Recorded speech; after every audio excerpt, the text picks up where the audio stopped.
खुद से जीतने वालों को मेरा सलाम और प्रणाम। एक बहुत बड़े देश का राजा अजीब बीमारी से ग्रसित हो गया। महल के राजवैद्य ने बताया कि महाराज को बचाने के लिए एक दवा है, लेकिन एक दिक्कत भी है। उस दवा को बनाने के लिए बहुत सारे सामग्री की आवश्यकता है। के लिए हमें शेरनी का दूध चाहिए। राजा ने तत्काल ऐलान करवाया कि जो भी शेरनी का एक लोटा दूध लाएगा उसे माला माल कर दिया जाएगा।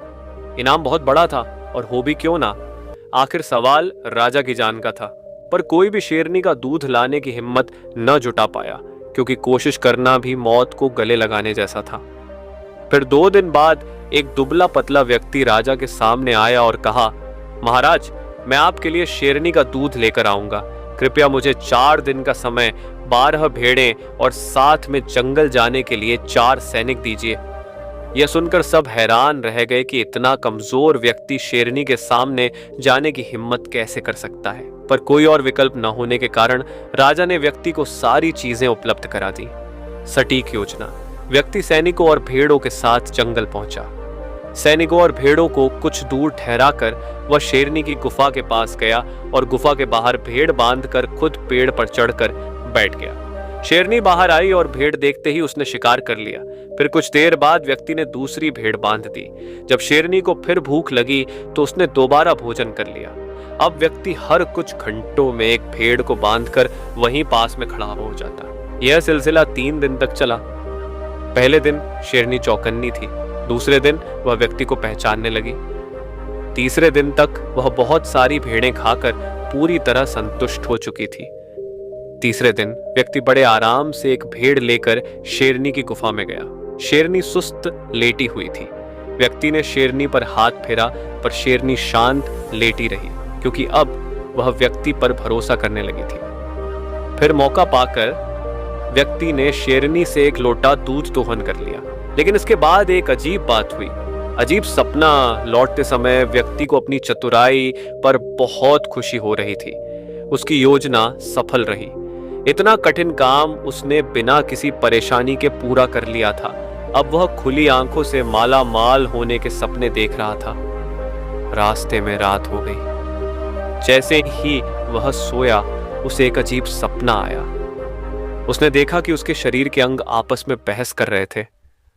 पैरों ने कहा, हम ना होते तो इतना कठिन सफर पूरा नहीं होता। हाथों ने गर्व से कहा, हमारे बिना तो दूध निकालना ही असंभव था। आंखों ने जवाब दिया, हमने रास्ता दिखाया तभी तुम इतने बड़े खतरे से बाहर आ पाए। दिमाग ने हंसते हुए कहा, पूरी योजना मेरी थी। शेरनी के सामने मैंने साहस नहीं खोया। मेरे बिना कोई काम नहीं हो पाता, इसलिए असली श्रेय तो मुझे मिलना चाहिए। जीभ ने कहा, आप सब अपनी जगह ठीक हो, पर असली ताकत मेरी है। यह सुनकर सभी अंग जोर जोर से हंसने लगे। सबने मजाक उड़ाते हुए कहा, अरे तुम तो चंचल और कोमल हो, तुम में इतनी काबिलियत कहाँ कि तुम शेरनी का दूध निकालने में कुछ मदद कर सको। जीभ को अपमान महसूस हुआ। वह सबकी बातें सुनकर शांत हो गई। इतने में सपना खत्म हुआ और व्यक्ति की नींद खुल गई। एक छोटी सी गलती, बड़ी सजा। सुबह होते ही व्यक्ति जल्दी से राजा के दरबार पहुंचा।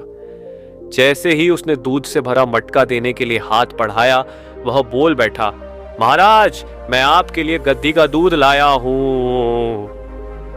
सभा में सन्नाटा छा गया। राजा कई दिनों से बीमार था और दवाई की उम्मीद कर रहा था। उसे गद्दी के दूध का नाम सुनकर मानो अपमान महसूस हुआ। अचानक क्रोध आ गया। राजा ने तत्काल सैनिकों को आदेश दिया, इस बदतमीज इंसान के हाथ पैर काट दो और आंखें निकाल लो। यह सुनकर शरीर के सभी अंग जीभ के सामने नतमस्तक हो गए। बोले, देवी, हमें अपनी गलती समझ आ गई, हमें माफ कर दो, हमें बचा लो। जीभ प्रसन्न हुई। व्यक्ति ने तुरंत राजा से नम्र होकर कहा, महाराज, मैं आपके तेज के सामने घबरा गया था। मुझसे बड़ी भूल हुई। मेरे मुंह से यह शब्द गलती से निकल गए। मैं शेरनी का ही दूध लाया हूं। आप चाहे तो जांच करा लें और सैनिकों से पूछ लें। फिर राजवैद्य ने दूध जांचा। दूध शेरनी का ही निकला। वैद्य ने तत्काल दवाई बनाई, जिससे राजा को आराम मिला। फिर राजा ने वादे के अनुसार व्यक्ति को माला माल कर दिया। इस कहानी से हमें क्या सीख मिलती है? शब्दों की शक्ति पर बहुमूल्य लेसन।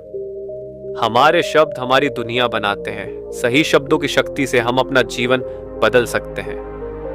शब्दों की शक्ति जगाने के 4 नियम। 1. तेज दिमाग और खराब जबान बेकार दे।